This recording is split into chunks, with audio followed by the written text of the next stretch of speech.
I have an old episode with John Douglas that I'm doing some restoration work with. You can hear the after so far. There's still a good amount of work to be done. And you can hear like some buzzy noise and all that. So I'll play a snippet.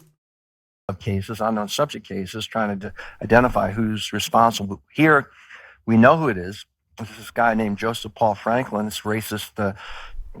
So John Douglas is a criminal profiler. He kind of helped coin the term serial killer by interviewing a bunch of serial killers to get their, their psychology and understand why they do what they do.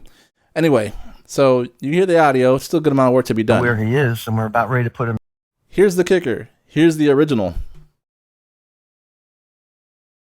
Where he is, and we're about ready to put him, make him a top 10 fugitive. So, can you come up here? We'd like you to do an assessment. You think Insane. You can do it. So, this I'll see what you audio have on spectral him. So recovery I go to headquarters, update, and they give me that they've done whatever they did under the hood. Just sounds amazing. They had this before, but man, the improvement is just mind-boggling, and you can hear it for yourself. The before and after. We're good friends. Don't screw up with this one, man. All I did in addition to the recovery is some declicks and a little bit of EQ, but I can just go back to just the recovery, so I'm not pulling any fast one on you. You're hearing it for what it is. So Montana, if you mess up on this one, So right. I get the boxes and I go through everything, and that's crazy. All right, y'all. Hopefully you enjoyed this video. Be sure to like, subscribe. Talk to you soon.